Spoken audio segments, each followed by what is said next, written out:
नमस्कार साथियों, लक्ष्य क्लासेज में आपका स्वागत है। आइए आज हम आज की वीडियो में आपके लिए लेकर आए हैं उत्तर प्रदेश शिक्षक पात्रता परीक्षा 2011 प्राथमिक स्तर का कक्षा 1 से 5 का व्याख्या सहित हल प्रश्न पत्र। तो अगर आपने हमारे चैनल को अभी तक सब्सक्राइब नहीं किया है तो सब्सक्राइब करें, बेल आइकन प्रेस करें, वीडियो को लाइक करें और ज़्यादा से ज़्यादा शेयर करें। तो आज हम इसके भाग 1 बाल विकास एवं शिक्षण विधियों का अध्ययन करेंगे। इसमें जो भी प्रश्न पूछे गए अभी तक हैं 2011 के प्रश्न पत्र में, उनको देखते हैं। तो आइए वीडियो को शुरू करते हैं। तो हमारा आज का पहला प्रश्न है बाल विकास एवं शिक्षण विधि से कि निम्न कक्षाओं में शिक्षण की खेल विधि आधारित है। तो इसके ऑप्शन है, पहला ऑप्शन है शारीरिक शिक्षा कार्यक्रमों के सिद्धांत पर, दूसरा ऑप्शन है शिक्षण की विधियों के सिद्धांत पर, और तीसरा ऑप्शन है विकास एवं वृद्धि के मनोवैज्ञानिक सिद्धांत पर, चौथा ऑप्शन है शिक्षण के सामाजिक सिद्धांतों पर। तो इसका जो ऑप्शन सी है वह सही है। Option C is correct answer, विकास एवं वृद्धि के मनोवैज्ञानिक सिद्धांत पर। तो आइए इसका सलूशन देखते हैं क्या है। इसका जो सलूशन है यह बताया गया है कि निम्न प्राथमिक स्तर पर बालकों को शिक्षा प्रदान करने के साथ यह भी आवश्यक होता है कि उनकी शारीरिक वृद्धि एवं विकास पर ध्यान दिया जाए। देखिए यहाँ पर ये बताया गया है कि निम्न और प्राथमिक स्तर पर जो बालक होते हैं उनको शिक्षा जो दी जाती है उसमें क्या आवश्यक होता है कि उनकी शारीरिक वृद्धि एवं विकास भी उनका हो शिक्षा के साथ साथ में। आगे इसके लिए सर्वोत्तम विधि खेल विधि है। तो इस विधि को हम क्या कह सकते हैं, बच्चे खेल खेल में सीखें। जो भी ज्ञान उनको दिया जाए वो खेल में दिया जाए, खेल खेल में बच्चे सीखें, क्योंकि खेल विधि वृद्धि एवं विकास के मनोवैज्ञानिक सिद्धांत पर आधारित होती है। तो इस प्रकार इसका ऑप्शन करेक्ट जो होगा वो सी है, विकास एवं वृद्धि के मनोवैज्ञानिक सिद्धांत पर। वृद्धि के विकास एवं वृद्धि के मनोवैज्ञानिक सिद्धांत पर। आइए अगला प्रश्न देखते हैं। अगला प्रश्न हमारा है डिसलेक्सिया संबंधित है। डिसलेक्सिया किससे संबंधित है? तो पहला ऑप्शन है मानसिक विकार से, दूसरा है गणितीय विकार से, चौथा है पठन विकार से, फिर व्यवहारिक विकार से। तो यहाँ पर जो हमारा ऑप्शन सी है वो करेक्ट होगा, पठन विकार से। डिसलेक्सिया जो होती है वो पठन विकार से होती है। डिसलेक्सिया एक पठन संबंधी विकार होता है जिसमें बालक को अक्षरों को पहचानने में कठिनाई होती है तथा उनका अधिगम बाधित होता है। इस विकार को दूर करने के लिए शिक्षक को मौखिक कार्य एवं पर्याप्त अभ्यास पर बल देना चाहिए। तो इसका ऑप्शन जो करेक्ट होगा वो सी होगा। मतलब पठन विकार जो होता है वो डिसलेक्सिया से संबंधित होता है। आइए तीसरा प्रश्न देखते हैं। आज का हमारा तीसरा प्रश्न है विशेष रूप से जरूरतमंद बच्चों की शिक्षा का प्रबंध होना चाहिए। तो विशेष रूप से जरूरतमंद बच्चों की शिक्षा का प्रबंध दूसरे सामान्य बच्चों के साथ में होना चाहिए। इसमें पहला ऑप्शन सही है। तो इसका जो है सलूशन क्या है, इसका सलूशन देखते हैं कि विशेष रूप से ज़रूरतमंद बच्चों को सामान्य बच्चों के साथ ही शिक्षा देने का प्रबंध करना चाहिए ताकि अपनी आवश्यकताओं या ज़रूरतों की पूर्ति के साथ साथ वे बच्चों के क्रियाकलापों से भी प्रभावित होते रहें ताकि भविष्य में सामान्य वातावरण के साथ अपने आप को समायोजित कर सकें। तो इसका ऑप्शन जो होगा वो ए हो जाएगा। आइए अगला प्रश्न देखते हैं। क्वेश्चन नंबर 4, अधिगम के प्रक्रम में अभिप्रेरण। अधिगम अर्थात सीखने के प्रक्रम में अभिप्रेरण है क्या है? तो इसका ऑप्शन डी सही है, नए सीखने वालों में अधिगम के लिए रुचि का सृजन करता है। नए सीखने वालों में अधिगम के लिए रुचि का सृजन करता है। इसका सलूशन क्या देखते हैं। इसका जो सलूशन है वो यह है कि अधिगम प्रक्रम में अभिप्रेरणा का महत्वपूर्ण स्थान है। अभिप्रेरणा के माध्यम से सीखने वाले में अधिगम के प्रति रुचि उत्पन्न किया जाता है जो अधिगम को प्रभावी बनाता है। अधिगम के प्रक्रम में रोचकता को बढ़ाने के लिए अभिप्रेरणा का प्रयोग करना चाहिए ताकि बच्चों में अधिगम के प्रति रुचि एवं उत्सुकता बढ़ती रहे। आइए इसके बाद अगला क्वेश्चन देखते हैं। अगला क्वेश्चन जो हमारा है क्वेश्चन नंबर 5। क्वेश्चन नंबर जो 5 है वो क्या है? कक्षा 5 के न्यून दृष्टि वाले बच्चों को, पहला ऑप्शन इसका है कि निम्न स्तर के कार्य के लिए माप करना उचित है। ऑप्शन बी है उसके दैनिक कार्य में उसके माता पिता तथा मित्रों की सहायता करनी चाहिए। और कक्षा में सामान्य रूप से बर्ताव करना चाहिए और ऑडियो सीडी के जरिए सहायता प्रदान करनी चाहिए और कक्षा में विशेष बर्ताव करना चाहिए। तो यहाँ पर है कक्षा 5 के न्यून दृष्टि वाले बच्चों को, तो जिनकी दृष्टि न्यून है, जिनको बहुत ही कम दिखता है, तो उनके लिए हम ऑडियो और सीडी के जरिए उनकी सहायता प्रदान करें। तो इस प्रकार हमारा ऑप्शन जो है सी सही हो जाएगा।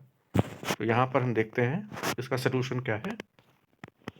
सलूशन इसका है कि कक्षा 5 प्राथमिक स्तर के न्यून दृष्टि वाले बच्चों के साथ सामान्य बच्चों की तरह व्यवहार करना चाहिए तथा उनके अधिगम को बढ़ाने के लिए श्रव्य शिक्षण सामग्री का प्रयोग करना चाहिए ताकि दृष्टि क्षमता के अभाव में उनके अधिगम पर नकारात्मक प्रभाव ना पड़े। तो जो बच्चे देख नहीं सकते हैं तो उनके लिए हम श्रव्य शिक्षण सामग्री का प्रयोग करें जिससे कि उनके सीखने की अधिगम पर नकारात्मक प्रभाव ना पड़े। तो यहाँ पर ऑप्शन जो है हमारा सी सही होगा। अगला प्रश्न है श्यामपट्ट को शिक्षण सामग्री के किस तरह समूह के अंतर्गत किया जा सकता है? तो यहाँ पर जो इसका ऑप्शन है, पहला ऑप्शन है हमारा कि श्रव्य साधन, अदृश्य साधन, दृश्य श्रव्य साधन, इनमें से कोई नहीं। तो इसमें हमारा ऑप्शन बी सही होगा। श्यामपट्ट एक दृश्य साधन के रूप में प्रयोग किया जाता है। तो दृश्य साधन क्या है? वे साधन जिनमें बालक की दृश्य ज्ञानेंद्रियां, दृश्य जिनसे हम देखते हैं अर्थात आँख, प्रेरित होती है, वे दृश्य शिक्षण सामग्री कहलाते हैं। जैसे श्यामपट्ट, मानचित्र, रेखा चित्र, मॉडल। तो यहाँ पर श्यामपट्ट की बात कही गई है, तो श्यामपट्ट एक दृश्य साधन है। आइए अगला प्रश्न देखते हैं। अगला प्रश्न है निम्न में से कौन शिक्षण कुशलता से संबंधित है? तो शिक्षण कुशलता से क्या संबंधित है? श्यामपट्ट पर लिखना, प्रश्नों को हल करना, प्रश्न पूछना, अर्थात ये तीनों ए बी सी उपरोक्त सभी जो है यहाँ पर ऑप्शन सही होंगे। तो इसका सलूशन देखते हैं। सलूशन जो हमारा है ये शिक्षण कार्य को प्रभावी बनाने के लिए आवश्यक है कि शिक्षक सभी शिक्षण कौशलों में कुशल हो। शिक्षण कौशल निम्न है। पहला शिक्षण कौशल है श्यामपट्ट कौशल, प्रश्न कौशल, स्पष्टीकरण कौशल, प्रतिपुष्टि कौशल। तो ये सभी कौशल जो हैं शिक्षण कार्य को प्रभावी बनाने के लिए आवश्यक होते हैं। आइए अगला प्रश्न देखते हैं। अगला प्रश्न हमारा है कक्षा में जो विद्यार्थी प्रश्न पूछते हैं उन्हें कक्षा के बाद, पहला ऑप्शन, कक्षा के बाद शिक्षक से मिलने की सलाह दी जाए, कक्षा चर्चा में भाग लेने के लिए प्रोत्साहित किया जाना चाहिए, लगातार प्रश्न पूछने के लिए प्रोत्साहित करना चाहिए, स्वतंत्र रूप से उत्तर ढूंढने के लिए प्रोत्साहित करना चाहिए। तो इसमें ऑप्शन हमारा सी सही होगा कि लगातार प्रश्न पूछने के लिए बच्चों को प्रोत्साहित करना चाहिए। आइए इस प्रश्न का सलूशन देखते हैं। इस प्रश्न का सलूशन है कि कक्षा शिक्षण के दौरान विद्यार्थी के प्रश्न पूछने पर उसके उत्सुकता को शांत करने के लिए शिक्षक को उसकी समस्याओं का समाधान करना चाहिए तथा छात्र को विषय वस्तु संबंधी सार्थक प्रश्न पूछने को प्रोत्साहित करना चाहिए ताकि विषय से संबंधित शिक्षण में उनकी रुचि बनी रहे तथा अधिगम बिना अवरोध के सतत रूप से चलता रहे। तो बच्चे को ज़्यादा से ज़्यादा जो है प्रश्न पूछने के लिए शिक्षक को प्रोत्साहित करना चाहिए। इसका ऑप्शन सी ही सही होगा। इसके बाद देखते हैं अगला प्रश्न। अगला प्रश्न हमारा है कि शिक्षण की किंडरगार्टन प्रणाली का प्रतिपादन किसने किया? तो शिक्षण की जो किंडरगार्टन प्रणाली है इसका प्रतिपादन किसने किया था? तो इसका प्रतिपादन किया था फ्रोबेल ने। इसका प्रतिपादन फ्रोबेल ने किया था। शिक्षण की किंडरगार्टन प्रणाली का प्रतिपादन फ्रोबेल ने किया था। तो इसका ऑप्शन जो सही होगा ऑप्शन सी सही हो जाएगा। शिक्षण की किंडरगार्टन प्रणाली का प्रतिपादन फ्रोबेल ने किया था। आइए अगला प्रश्न देखते हैं। अगला प्रश्न हमारा है क्वेश्चन नंबर 10। क्वेश्चन नंबर 10 जो है, क्वेश्चन नंबर 10 देखने से पहले हम इसका सॉल्यूशन देख लेते हैं। इसका सॉल्यूशन है, मनोवैज्ञानिक फ्रोबेल ने 1840 में जर्मनी में पहला किंडरगार्टन खोला था तथा किंडरगार्टन पद्धति का प्रतिपादन किया था। किंडरगार्टन का अर्थ है बच्चों का बगीचा, वेरी इंपॉर्टेंट है, याद रखें। किंडरगार्टन का अर्थ है बच्चों का बगीचा, अर्थात फ्रोबेल के अनुसार बच्चे उद्यान में स्थित नर्सरी की तरह होते हैं। जैसे नर्सरी की अच्छी तरह देखभाल से छोटे पौधे स्वस्थ वृक्ष बनते हैं, उसी तरह बच्चों की देखभाल में उनका मानसिक एवं शारीरिक स्वास्थ्य का विकास होता है। तो ये फ्रोबेल ने बताया था कि जो किंडरगार्टन होता है वो बच्चों का बगीचा होता है, सन 1840 में। यहाँ पर बच्चे खेल खेल में शिक्षा को प्राप्त करते हैं। आइए अगला प्रश्न देखते हैं, क्वेश्चन नंबर 10। क्वेश्चन नंबर 10 जो है, एक अभिभावक आपसे विद्यालय में मिलने के लिए कभी नहीं आता है तो आप क्या करेंगे? बच्चों की उपेक्षा करेंगे, अभिभावक को लिखेंगे, आप स्वयं उनसे मिलने जाएंगे, बच्चों को दंड देना शुरू करेंगे। तो दंड तो हम बिल्कुल नहीं दे सकते हैं, ना बच्चों की उपेक्षा करेंगे ना अभिभावक को लिखेंगे, हम स्वयं उनसे मिलने जाएंगे। तो यहाँ पर ऑप्शन सी हमारा जो है करेक्ट रहेगा, ऑप्शन सी जो है करेक्ट होगा। तो इसका सलूशन क्या है? इसका सलूशन देखते हैं। यदि छात्र का अभिभावक विद्यालय में किसी कारण वह शिक्षक से मिलने नहीं आता है तो शिक्षक को चाहिए कि वह स्वयं अभिभावक से मिलने जाए, उसके घर पर जाए तथा छात्र से संबंधित समस्याओं का अभिभावक से वार्तालाप करे। अगला प्रश्न देखेंगे। अगला प्रश्न दोस्तों है हमारा, बचपन का सांप्रतिक दृष्टिकोण की मान्यता है। तो यहाँ पर पहला ऑप्शन है, बहुत तरीके से बच्चे प्राप्त वयस्कों के बारे में हो जाते हैं, बहुत तरीके से बच्चे प्राप्त वयस्कों के बराबर हो जाते हैं। बी ऑप्शन है, बच्चों को युवा प्राप्त वयस्कों के रूप में सबसे अच्छा माना जाता है, बचपन आधारित रूप से प्रतीक्षा अवधि है और बचपन वृद्धि एवं परिवर्तन की एक अनूठी अवधि है। तो यहाँ पर ऑप्शन डी सही होगा, क्योंकि बचपन जो होता है वो सांप्रतिक दृष्टिकोण की मान्यता है कि बचपन वृद्धि एवं परिवर्तन की एक अनूठी अवधि होती है। इसके बाद क्वेश्चन नंबर 12 देखते हैं। क्वेश्चन नंबर 12 हमारा है, क्वेश्चन नंबर 12 जो है वो यह है कि एक प्रमाणीकृत पठन परीक्षण लेने के लिए 5वीं कक्षा को प्रस्तुत करने में शिक्षक को अधिकाधिक परामर्श दिया जाता है। तो पहला ऑप्शन है, बच्चों को बोलना कि परीक्षण बहुत महत्वपूर्ण है तथा वह उसमें अच्छा प्रदर्शन करेंगे। ऑप्शन बी है, पूर्ववर्ती परीक्षा से प्रधान प्रश्नों को चिन्हित करना एवं छात्रों को उन्हें उत्तर देने की अनुमति देना। ऑप्शन सी है, निम्न कोटि के पाठकों को प्रशिक्षण देना ताकि कक्षा के शेष बच्चे किसी भी तरीके से अच्छा करें। और ऑप्शन डी हमारा है, ऑप्शन डी जो कि है, परीक्षण में आने वाले समान प्रकार के प्रश्नों के उत्तर के लिए छात्रों को अभ्यास कराना। तो यही ऑप्शन सही हो जाएगा। तो यहाँ पर यह बताया गया है कि ऑप्शन डी कैसे सही होगा। तो ऑप्शन डी में ये बताया गया है कि एक प्रमाणीकृत पठन परीक्षण लेने के पूर्व यह आवश्यक है कि शिक्षक छात्रों को परीक्षण में आने वाले प्रश्नों के प्रारूप की जानकारी दें तथा अधिक से अधिक प्रश्नों का अभ्यास करवाएं।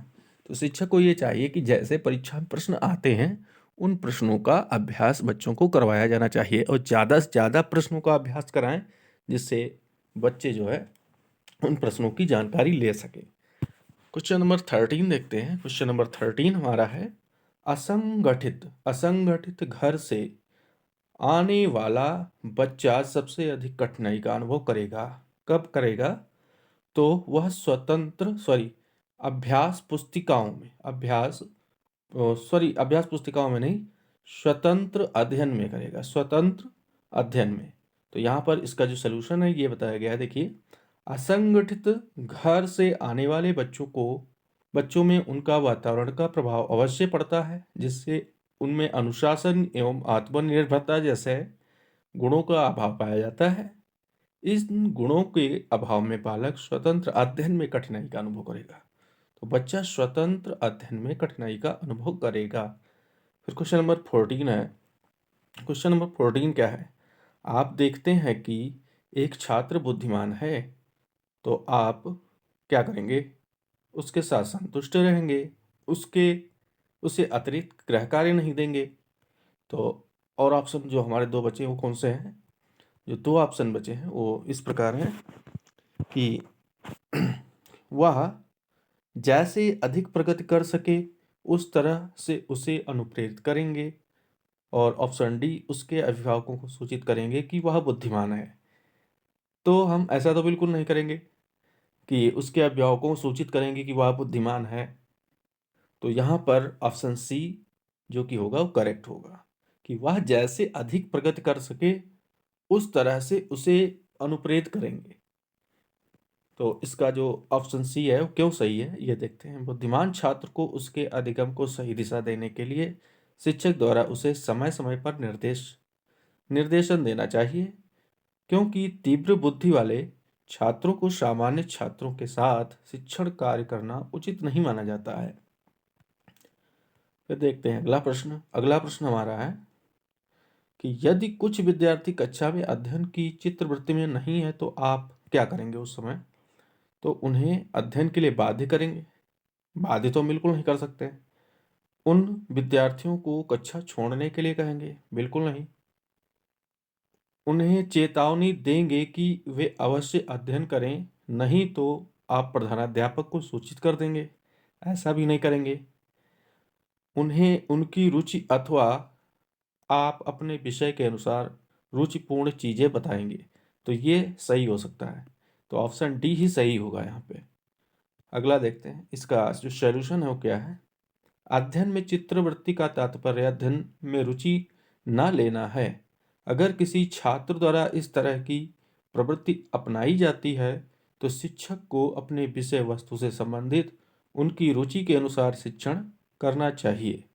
शिक्षण कार्य को मनोरंजक एवं रुचिकर बनाने के लिए शिक्षण सहायक सामग्री का भी प्रयोग किया जाता है। तो यहाँ पर ऑप्शन डी हमारा सही होगा। उन्हें उनकी रुचि अथवा अपने विषय के अनुसार रुचिपूर्ण चीजें बताएं, जैसा कि सॉल्यूशन में बताया गया है। अगला क्वेश्चन देखते हैं, 16 नंबर क्वेश्चन। 16 नंबर जो क्वेश्चन है हमारा, वह स्तर जिसमें बच्चा किसी वस्तु एवं घटना के बारे में तार्किक रूप से सोचना शुरू करता है वह कहा जाता है। तो उसे हम क्या कहते हैं? उसे मूर्त क्रियात्मक अवस्था कहते हैं। तो मूर्त क्रियात्मक अवस्था, इसमें पियाजे के संज्ञानात्मक विकास के सिद्धांत के अनुसार तीसरे चरण अर्थात मूर्त संक्रियात्मक अवस्था जो होती है वो 7 से 11 वर्ष तक होती है। उसमें जो है यह बताया गया है कि बालक किसी वस्तु या घटना के बारे में तार्किक रूप से सोचता है। बालक किसी वस्तु या घटना के बारे में तार्किक रूप से सोचता है। यह अवस्था मूर्त संक्रियात्मक अवस्था या ये तीसरा चरण कहलाता है, जो कि 7 से 11 वर्ष का होता है। तो यहाँ पर ऑप्शन डी हमारा सही होगा। और इस अवस्था में बालकों में चिंतन, तर्क वितर्क, एकाग्रचित्त आदि गुणों का विकास होता है।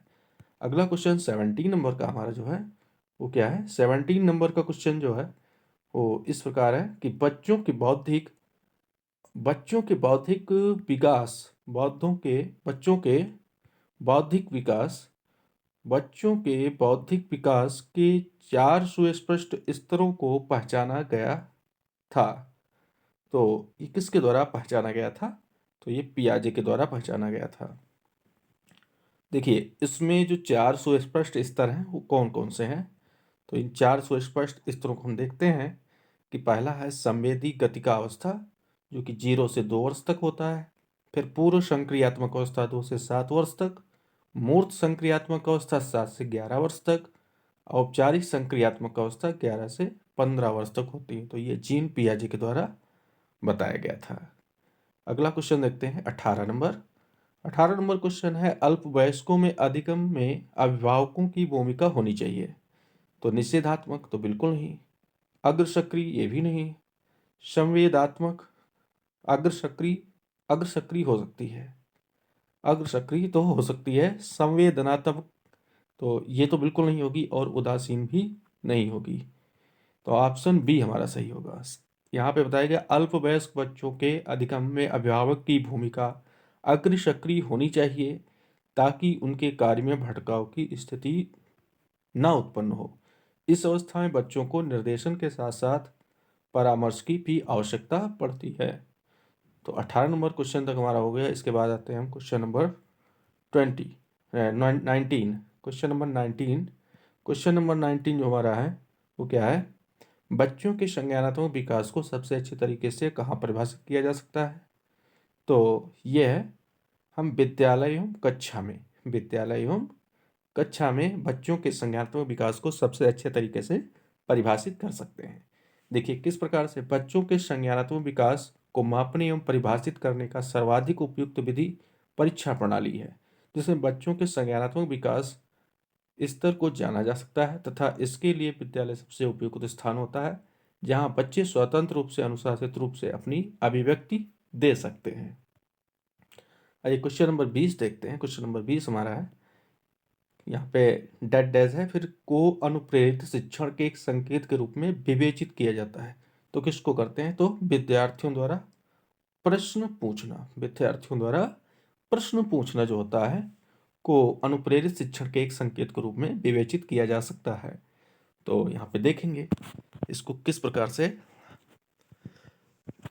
तो इसका ऑप्शन सी जो है सही है। शिक्षण प्रभावशाली सजीव तब होता है जब कक्षा में समय समय पर शिक्षक और छात्र वार्तालाप हो तथा छात्रों द्वारा कक्षा में प्रश्न पूछा जा रहा हो। इससे पता लग चलता है कि छात्र का अधिगम अच्छी तरह से चल रहा है और छात्र कक्षा में रुचि ले रहा है। तो जब तक कक्षा में छात्र और शिक्षक के मध्य प्रश्न नहीं पूछा जाएगा तब तक अधिगम जो है अच्छा नहीं होगा। क्वेश्चन नंबर 21 जो हमारा है वो यह है, कक्षा में विद्यार्थियों की रुचि बनाए रखने के लिए एक शिक्षक को उचित है, क्या उचित है कि श्यामपट्ट का प्रयोग करना चाहिए, चर्चा करनी चाहिए, कहानी कहना चाहिए और प्रश्न पूछना चाहिए। तो यहाँ पर सबसे ज़्यादा यही उचित है कि प्रश्न पूछना चाहिए। प्रश्न पूछने से क्या होगा? कक्षा में छात्रों की रुचि एवं उत्सुकता को बनाए रखने के लिए आवश्यक है कि शिक्षक छात्र से पूर्व ज्ञान से संबंधित प्रश्नों को पूछे। पूर्व ज्ञान बच्चे का क्या है, उससे संबंधित प्रश्नों को पूछा जाना चाहिए शिक्षक के द्वारा, जिसे सामान्यतः प्रस्तावना प्रश्न कहते हैं। प्रस्तावना प्रश्न जो पूर्व ज्ञान से संबंधित होते हैं उनको हम प्रस्तावना प्रश्न कहते हैं। इसके लिए शिक्षक में प्रश्न कौशल का होना अनिवार्य है। तो अगला क्वेश्चन देखते हैं। इसके बाद क्वेश्चन नंबर 22, विद्यार्थियों को विद्यालय में खेलना क्यों उचित है? तो खेलना क्यों उचित है? यह सहयोग एवं संतुलन का विकास करेगा। बच्चों को विद्यालय में खेलना इसलिए आवश्यक है, विद्यार्थियों को खेलना इसलिए आवश्यक है क्योंकि ये खेलना जो होता है यह सहयोग एवं संतुलन का विकास करता है। देखिए यहाँ पर जो ऑप्शन डी का सलूशन है, विद्यार्थियों द्वारा खेलने से उनका शारीरिक विकास संतुलित रूप से होता है तथा खेलने से छात्रों में सहभागिता एवं नेतृत्व की क्षमता होती है, समायोजन जैसे कई सामाजिक गुणों का विकास होता है। क्वेश्चन नंबर 23 है, परिवार एक साधन है। तो परिवार जो एक साधन है वो कैसा साधन है? अनौपचारिक शिक्षा का साधन है। परिवार से जो है अनौपचारिक शिक्षा हमारे अंदर आती है। तो यहाँ पर देखेंगे इसका सलूशन, परिवार ही बालक का प्रथम विद्यालय होता है तथा माता पिता को ही बालक का प्रारंभिक शिक्षक माना जाता है। इनसे प्राप्त ज्ञान अनौपचारिक होता है तथा इस ज्ञान से बालक में सामाजिक एवं नैतिक मूल्यों का विकास होता है। तो इसका ऑप्शन ए सही हो जाएगा, अनौपचारिक शिक्षा। परिवार एक साधन है अनौपचारिक शिक्षा का। इसके बाद देखते हैं अगला प्रश्न। 24 नंबर का प्रश्न हमारा जो है क्या है? प्रश्न नंबर 24। प्रश्न 24 जो है, एक शिक्षक विद्यार्थियों में सामाजिक मूल्यों को विकसित कर सकता है। तो एक शिक्षक विद्यार्थियों में सामाजिक मूल्यों को विकसित कब करेगा? तो इसके ऑप्शन जो हैं वो इस प्रकार से हैं कि महान व्यक्तियों के बारे में बोलकर, और ऑप्शन बी जो है अनुशासन की अनुभूति को विकसित कर, आदर्श रूप से छात्रों में बर्ताव कर। तो यही जो है ऑप्शन सही होगा। शिक्षक स्वयं को आदर्श रूप से प्रस्तुत करके तथा आदर्श आचरण को अपना कर छात्रों में सामाजिक एवं नैतिक मूल्यों का विकास कर सकता है। तो आदर्श रूप का बर्ताव करेगा तभी जो है छात्रों में सामाजिक एवं नैतिक मूल्यों का विकास होगा। आइए अगला प्रश्न देखते हैं 25 नंबर क्वेश्चन। 25 नंबर क्वेश्चन जो है, एक शिक्षक के लिए सबसे महत्वपूर्ण क्या होता है? तो एक शिक्षक के लिए सबसे महत्वपूर्ण है कि विद्यार्थियों की कठिनाइयों को वो दूर करे। सबसे महत्वपूर्ण होता है कि विद्यार्थियों की कठिनाइयों को वो आसानी से दूर कर पाए। शिक्षक का कक्षा शिक्षण के समय कई कार्य एवं उत्तरदायित्व होते हैं, परंतु सबसे महत्वपूर्ण कार्य यही है कि वह छात्रों की समस्याओं का समाधान करे और उनकी उत्सुकता को शांत करे। फिर अगला क्वेश्चन देखते हैं, क्वेश्चन नंबर 26। आप एक अति सक्रिय बालक को कैसे सही दिशा में लाएंगे? अति सक्रिय बालक है, उसको आप कैसे सही दिशा में लाएंगे? उसे पहले पंक्ति में बैठाएंगे तथा उस पर कड़ी नज़र रखेंगे? ऐसा तो बिल्कुल नहीं। और उसे कक्षा में के कोने में बैठाने की जगह निर्धारित कर देंगे? ऐसा भी नहीं होना चाहिए। उसे श्यामपट्ट आदि साफ करने का काम देंगे? तो यहाँ पे अति सक्रिय बालक है, अति सक्रिय बालक के लिए यही ऑप्शन सही होगा कि उसे श्यामपट्ट आदि साफ करने का काम देंगे, या उपरोक्त में से कोई नहीं। तो यहाँ पे देखिए जो सलूशन है उसमें क्या बताया गया है, यदि कक्षा में कोई अति सक्रिय बालक है तो एक अध्यापक को उसे श्यामपट्ट आदि साफ करने का काम देना चाहिए ताकि वह कक्षा कार्यों में व्यस्त रहे और शिक्षण अधिगम को की प्रक्रिया को बाधित ना करे। अगला क्वेश्चन देखते हैं। अगला क्वेश्चन हमारा आज का है, पृथक पृथक जातीय समूहों के व्यक्तियों के प्रति बच्चों की अभिवृत्ति साधारणतया आधारित होती है। तो उनके अभिभावकों की चित्रवृत्ति पर, या उनमें समकक्षियों की अभिवृत्ति पर, दूरदर्शन के प्रभाव पर, उनके सहोदरों की अभिवृत्ति पर। तो यहाँ पे जो ऑप्शन ए है हमारा वो सही है। ऑप्शन ए है कि उनके अभिभावकों की चित्रवृत्ति पर। इसका सलूशन क्या है देखते हैं। सलूशन ये है, बच्चे जिस परिवेश में जाते हैं, बच्चे जिस परिवेश में जाते हैं उन पर उनके परिवेश का जो है सीधा असर पड़ता है तथा उनके अभिभावकों के गुणों का स्थानांतरण उनमें होता है तथा उसी के अनुसार उनमें आदतों एवं अभिवृत्तियों का विकास होता है। इसमें सपरिवार एवं अभिभावक की सबसे महत्वपूर्ण भूमिका होती है। आइए अगला क्वेश्चन देखते हैं। आपको अपनी कक्षा में 2 मंदबुद्धि बच्चों को बैठाने के लिए बोला गया है, तो आप क्या करेंगे उस समय? तो आप उस समय क्या करेंगे कि उन्हें आप विद्यार्थी के रूप में ग्रहण करने से इनकार करेंगे? तो ऐसा तो बिल्कुल नहीं। प्रधानाध्यापक को उन्हें किसी और कक्षा में जो कि मंद बुद्धि बालकों के लिए विशेष रूप से चिन्हित है में बैठाने के लिए बोलेंगे? ऐसा बिल्कुल नहीं। ऐसे विद्यार्थियों को सीखने की तकनीक सिखाएंगे, तो ये सही हो सकता है। मंदबुद्धि बालक जो है उनको तकनीकी के द्वारा जो है हम सिखाएंगे, या उपरोक्त में से कोई नहीं। तो ऑप्शन हमारा सी सही होगा यहाँ पे। ऑप्शन सी का जो सलूशन है इसका हम ये देखते हैं। तो शिक्षक द्वारा सभी प्रकार के बच्चों को शिक्षा दी जाती है, परंतु शिक्षक के लिए यह आवश्यक है कि उसे भिन्न भिन्न बौद्धिक स्तर के बच्चों को शिक्षा प्रदान करने के लिए विभिन्न शिक्षण तकनीकी कौशलों का ज्ञान होना चाहिए। तो इसमें ऑप्शन सी सही होगा। इसके बाद हम बढ़ते हैं अगले क्वेश्चन की तरफ। अगला क्वेश्चन जो है हमारा वो क्या है देखते हैं। क्वेश्चन नंबर 29 जो है वो क्या है? ये क्वेश्चन नंबर 29, एक शिक्षक को साधन संपन्न होना चाहिए, इसका अर्थ क्या है? तो इसका अर्थ है कि उनको अपने विद्यार्थियों की समस्याओं को हल करने का पर्याप्त ज्ञान होना चाहिए। उनको अपने विद्यार्थियों की समस्याओं को हल करने का पर्याप्त ज्ञान होना चाहिए। एक शिक्षक को साधन संपन्न होने का यही अर्थ है कि एक शिक्षक साधन संपन्न होना चाहिए, अर्थात शिक्षक को उन सभी शैक्षिक गुणों एवं कौशलों से परिपूर्ण होना चाहिए जिससे शिक्षण कार्य सुगम रूप से चलता रहे। छात्रों की समस्याओं के समाधान के लिए पूर्ण ज्ञान शिक्षक के लिए आवश्यक होता है। अगला क्वेश्चन देखेंगे। अगला क्वेश्चन हमारा है जो कि 30 नंबर का क्वेश्चन है। बच्चों बच्चों में संवेगात्मक समायोजन प्रभावी होता है, कब होता है ये उपरोक्त सभी ऑप्शन सही हैं। जब व्यक्तित्व निर्माण होगा, या कक्षा शिक्षण में हो, या अनुशासन में हो। संवेग, यहाँ ऑप्शन डी सही है। देखिएगा, उपरोक्त सभी संवेगात्मक समायोजन बच्चों के व्यक्तित्व निर्माण में, कक्षा शिक्षण में, अनुशासन जैसे गुणों के परिणाम स्वरूप उत्पन्न होता है। यदि बालक कक्षा एवं समाज में उचित समायोजन कर लेता है तो उसमें सामाजिक गुणों का विकास होता है। अगला देखते हैं। अगला भाग हमारा आता है हिंदी। हिंदी भाग जो है उसमें सबसे पहला प्रश्न 31 से 33 तक जो प्रश्न है ये हिंदी के हैं। तो यहाँ पे सबसे पहले जो प्रश्न है उसमें ये बताया गया है कि निर्देश, नीचे कुछ शब्द दिए गए हैं उनमें प्रयुक्त उपसर्ग चुनकर लिखिए। तो अपमान, अपमान में कौन सा जो है उपसर्ग है। तो उपसर्ग जो होते हैं ये किसी भी शब्दांश के पहले जुड़ते हैं। तो अपमान में अप अर्थात ऑप्शन डी सही होगा। ऑप्शन डी अप उपसर्ग है। अपमान शब्द में अप उपसर्ग प्रयोग हुआ है और उपसर्ग का शब्दांश या अव्यय को कहते हैं जो किसी शब्द के पहले आकर उसका विशेष अर्थ प्रकट करते हैं। तो यहाँ पर बहुत सारे उपसर्ग बताए गए हैं। कुछ उपसर्ग हैं, देखिएगा।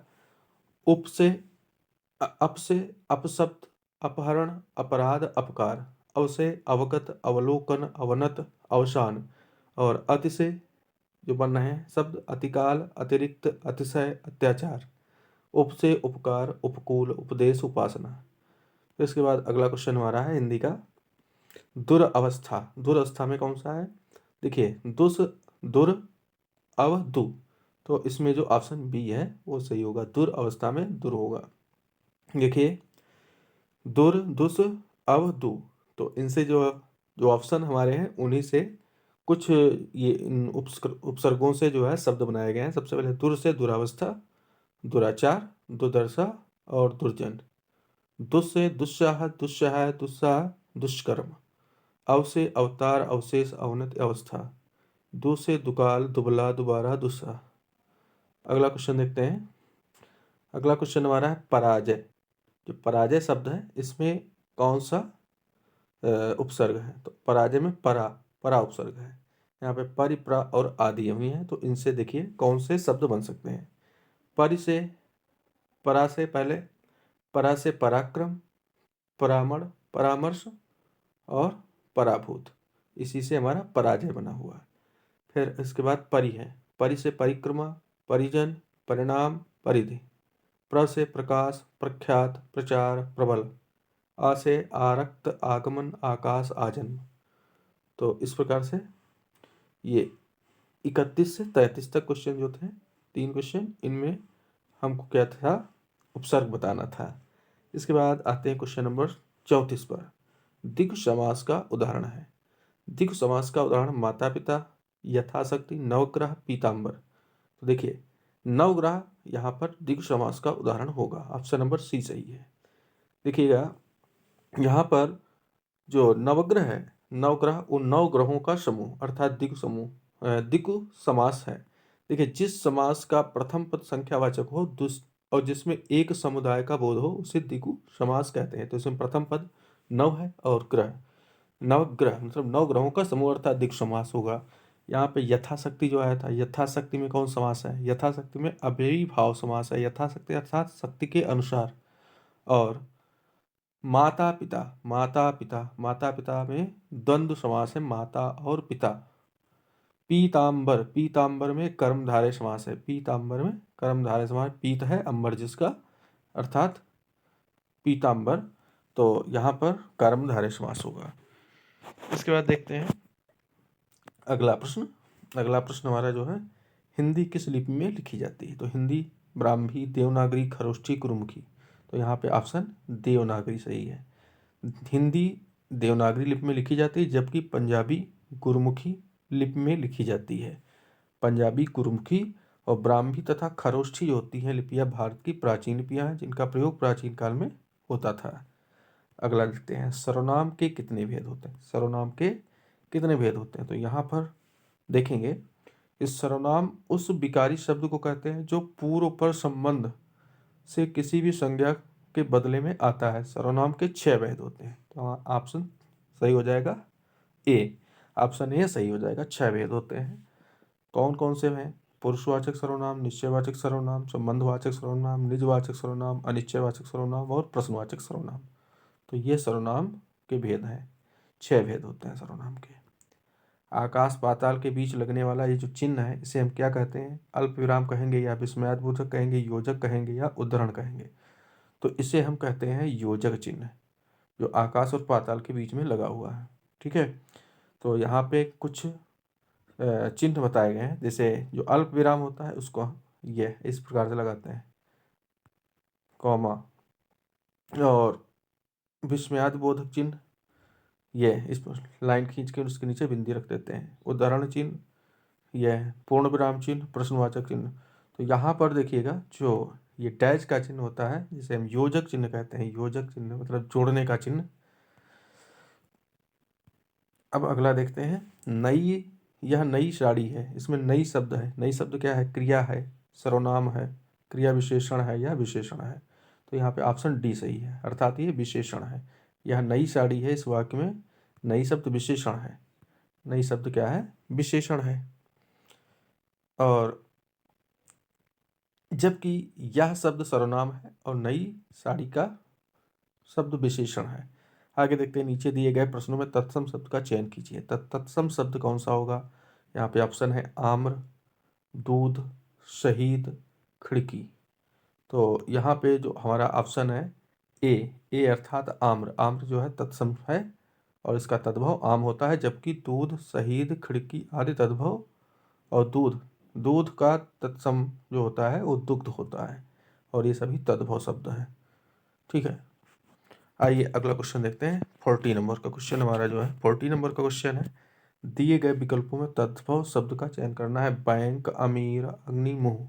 तो इसमें मुंह शब्द जो है वो तद्भव है और इसका जो तत्सम होता है मुख होता है, जबकि अग्नि तत्सम है और उसका तद्भव आग होता है, और अमीर शब्द अरबी है और बैंक अंग्रेजी शब्द है। तो यहाँ पर सिर्फ हमको चुनना था तद्भव शब्द। तो तद्भव शब्द जो होगा हमारा कौन सा होगा? मुंह होगा। मुंह, अर्थात ऑप्शन डी सही है। निम्नलिखित में कौन सा सूर्य का पर्यायवाची नहीं है? सूर्य का पर्यायवाची बताना है। तो सूर्य का पर्यायवाची कौन सा नहीं है? दिनकर, रवि, अंशुमाली, यामिनी। तो देखिए ऑप्शन डी यहाँ पे यामिनी। यामिनी जो है सूर्य का पर्यायवाची नहीं है। यामिनी रात्रि का पर्यायवाची होता है। इसके अन्य पर्यायवाची रात है, रैन है, रजनी है, निशा है, निशीथ है, छाया है, विभावरी, सरवरी, तमी, तमिश्र, समस्रा तथा विभा होते हैं। जबकि दिनकर, रवि, अंशुमाली, भान, दिवाकर, भास्कर, प्रभाकर, सविता, आदित्य सूर्य के पर्यायवाची हैं। आइए देखते हैं मनोरथ का संधि विच्छेद क्या होगा। तो मनोरथ का संधि विच्छेद होगा मनः प्लस रथ। ऑप्शन ए सही है। ऑप्शन ए, मनः प्लस रथ। तो ये विसर्ग संधि का उदाहरण है, वेरी इंपॉर्टेंट है, याद रखिए। यदि विसर्ग के पहले आ हो और वर्णों के प्रथम तथा द्वितीय वर्ण को छोड़कर अन्य कोई वर्ण अथवा यार अलावा हा हो तो आज और विसर्ग का ओ हो जाता है। तो यहाँ पे अधः प्लस गति, तो देखिए अधोगति हो गया। मनः प्लस ज तो मनोज हो गया, और मनः प्लस हर तो मनोहर हो गया। आइए अगला क्वेश्चन देखते हैं। विद्यार्थी का उदाहरण है। विद्यार्थी जो है वो उदाहरण है, किस किस संधि का उदाहरण है? तो विद्यार्थी जो होता है दीर्घ संधि का उदाहरण है। विद्यार्थी दीर्घ स्वर संधि का उदाहरण है। दीर्घ स्वर संधि का उदाहरण है। यहाँ पे विद्यार्थी दीर्घ स्वर संधि का उदाहरण है। तो देखेंगे दीर्घ स्वर संधि क्या है। तो यहाँ पे सबसे पहले बताया गया, देखिए, यदि प्रथम शब्द के अंत में हर्ष अथवा दीर्घ अ छोटा, छोटी, छोटा ऊ, ऋषि में से कोई एक वर्ण हो तो, और द्वितीय शब्द के आदि प्रारंभ में उसी के समान वर्ण हो तो दोनों के स्थान पर दीर्घ हो जाता है या दीर्घ स्वर संधि कहलाती है। जैसे देह प्लस अंत। देखिए देह प्लस अंत तो हो गया देहांत। परम प्लस आनंद परमानंद। रवि प्लस इंद्र रविंद्र। हरि प्लस ईश हरीश। मही प्लस इंद्र महेंद्र। और इसी प्रकार से और भी हैं। देखिए नदी प्लस ईश नदीश। भानु प्लस उदय भानुदय। लघु प्लस उक्त लघुत्य। लघु प्लस उर्म लघुर्म। वधु प्लस उत्सव वधुत्सव, मातृ प्लस ऋणम मातृणम। तो ये दीर्घ स्वर संधि के उदाहरण है। इसके बाद दिग्भ्रम उदाहरण है। तो दिग्भ्रम किसका उदाहरण है? विसर्ग संधि का है, व्यंजन संधि का है, अयाद संधि का है और यण स्वर संधि का है। तो ये देखते हैं किसका उदाहरण है। ये हमारा जो उदाहरण है दिग्भ्रम, दिग्भ्रम जो होता है वो व्यंजन संधि का उदाहरण होता है। दिग्भ्रम व्यंजन संधि का उदाहरण है। ऑप्शन सी सही है। तो व्यंजन संधि में क्या होता है देखिए, व्यंजन से स्वर अथवा व्यंजन के मेल से उत्पन्न विकार को व्यंजन संधि कहते हैं। यदि का, चा, टा, ता, पा के बाद किसी वर्ग का तृतीय या चतुर्थ वर्ण आए या यारा अलावा या कोई स्वर आए तो का, चा, टा, ता, पा के स्थान पर अपने ही वर्ण का तीसरा वर्ण हो जाता है। तो यहाँ पे देखिए दिक प्लस गज, तो यहाँ पे का और का तो दिग्गज हो गया। खट प्लस आनन तो सड़ा नन, और अ प्लस धी अवधि, आच प्लस आदे आजाद, तत् प्लस इच्छा तदिच्छा। 45 नंबर क्वेश्चन देखते हैं। 45 नंबर क्वेश्चन है, बिजली छत से कूद पड़ी कौन सा कारक है? तो अधिकरण कारक है, कर्म कारक है, संप्रदान कारक है, अपादान कारक है। तो यहाँ पे अपादान कारक ऑप्शन डी होगा। देखिए ऑप्शन डी कैसे है ये देखते हैं। तो ऑप्शन डी, यहाँ पे ऑप्शन डी है। तो इसका जो सोल्यूशन बताया गया देखते हैं। बिल्ली छत से कूद पड़ी वाक्य में अपादान कारक है। संज्ञा के जिस रूप में पृथकत्व अलगाव का अलग होने का, पृथकत्व तो कूद पड़ी तो पृथकत्व अलग हो गई, बोध हो तो उसे अपादान कारक कहते हैं। इसमें जो चिन्ह होता है उससे होता है। यहाँ पे कारक और उनके चिन्ह बताए गए। तो कारकों और उनके चिन्हों को देखते हैं। तो सबसे पहले जो कारक है हमारा कर्ता ने, कर्ता का कारक ने, कर्ता का चिन्ह सॉरी ने होता है। कर्ता कारक का चिन्ह ने, कर्म का को और करण का से के द्वारा, संप्रदान का के लिए को, अपादान से पृथकता मतलब अलग होने के। तो यहाँ पे अपादान करते हैं पृथक, पृथक होना। बिल्ली छत से कूद गई अर्थात अलग हो गई, छत से अलग हुई है। तो यहाँ पे अपादान कारक है संबंध का की, का के की रा रे री ना ने नी। अधिकरण में मे पर आता है, संबोधन में हे अरे, अरे, अजी, अरा, इस टाइप के वर्ड आएंगे।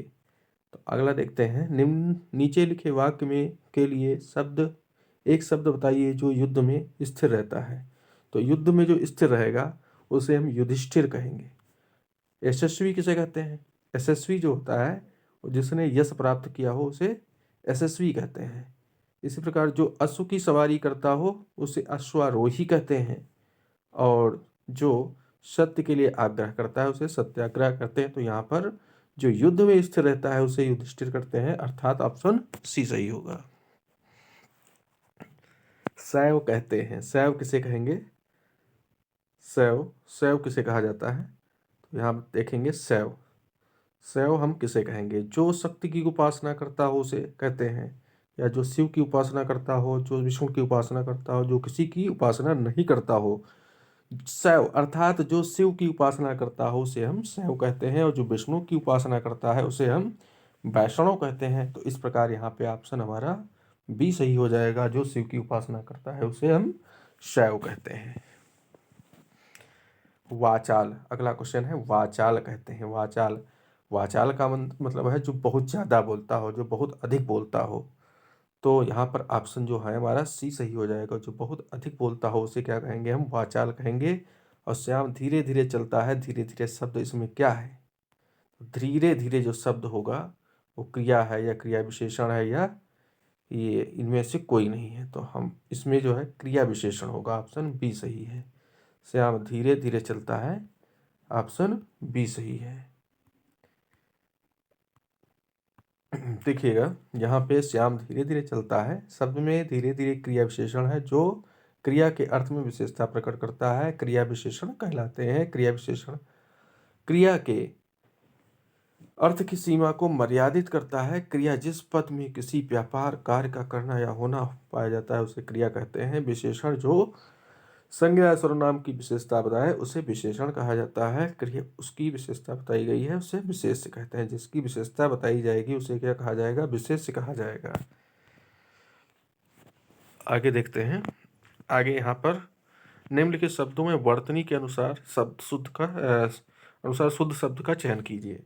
यहाँ पे अनुषांगिक, अनुसांगिक, अनुसंगिक, अनुसंगीक, तो यहाँ पे अनुसंगिक होता है, आनुषंगिक, अर्थात ऑप्शन ए सही होगा, ए। फिर अंताक्षरी, अंत्याक्षरी, अंताक्षरी, अंतक्षरी, तो यहाँ पे ऑप्शन बी सही हो जाएगा, अंत्याक्षरी। अगला देखिए, सुषमा, सुषमा, सुषमा, सुषमा, तो सुषमा अर्थात ऑप्शन ए सही होगा। अगला देखिए, नीचे कुछ शब्द दिए गए हैं, प्रत्येक शब्द में प्रयुक्त प्रकल्प प्रत्यय विकल्पों को चुनिए। घुमक्कड़, तो यहाँ पर जो है प्रत्यय कौन सा होगा, अक्कड़ होगा या अक्कड़ ही इसमें होगा। घुमक्कड़, अक्कड़ आ रहा है, घुमक्कड़ शब्द में अक्कड़ प्रत्यय प्रयुक्त हुआ है। अक्कड़ से जो है पियक्कड़, बोझक्कड़, कुदक्कड़, घुमक्कड़। इसी प्रकार आक जो है, आक इसमें दिया गया ऑप्शन, तो आक से तैराक, उड़ाक, पैराक। ऊ से क्या होंगे, खाऊ, चाऊ, चालू, लागू, बिकाऊ।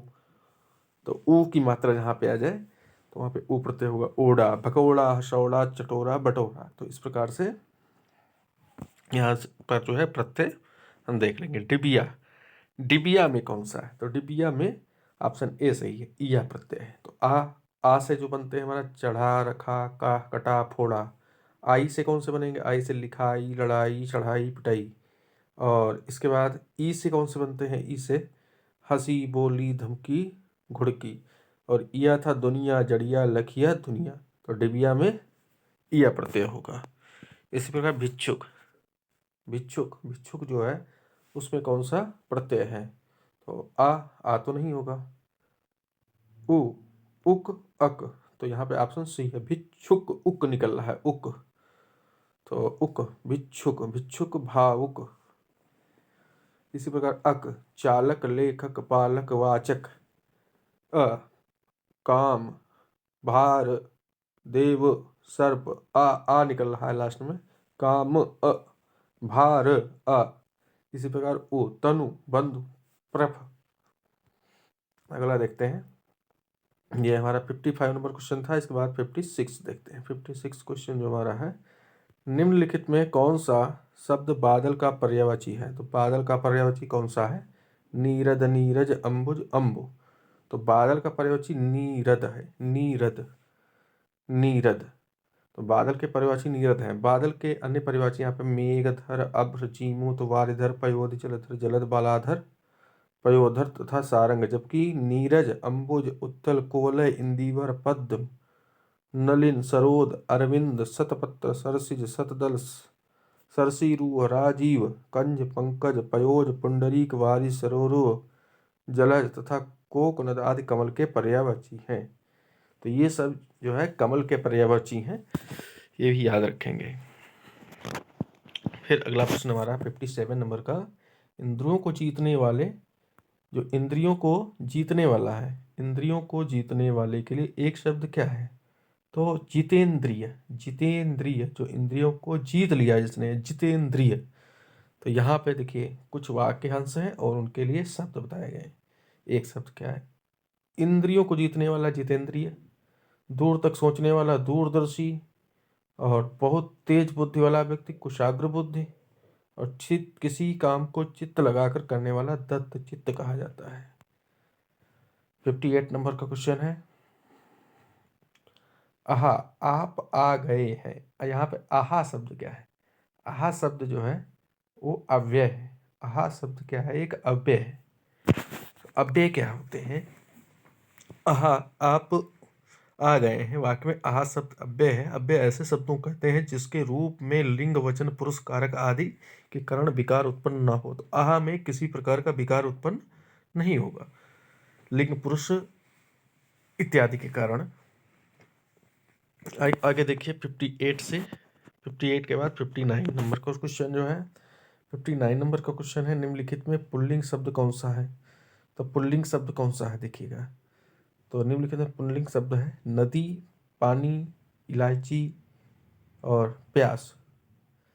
तो यहाँ पर जो पानी शब्द है वो क्या होगा, पुल्लिंग शब्द होगा। तो अगला प्रश्न देखते हैं, और सभी स्त्रीलिंग है, नदी, इलायची और प्यास। पवन शब्द का संधि विच्छेद है, पवन शब्द का संधि विच्छेद क्या है, पौ प्लस अन, पो प्लस अन, पो प्लस अन पवन, अयादि संधि इसमें होती है। पो प्लस अन पवन, ऑप्शन सी सही होगा, अयादि संधि है। इसी प्रकार ने प्लस अन नयन, और नय प्लस अक नायक, श्रव प्लस अन श्रवण, तो ये भी अयादि संधि के ही उदाहरण हैं। आज की वीडियो में बस इतना ही, आगे हम मिलते हैं अगले वीडियो में, तब तक के लिए नमस्कार।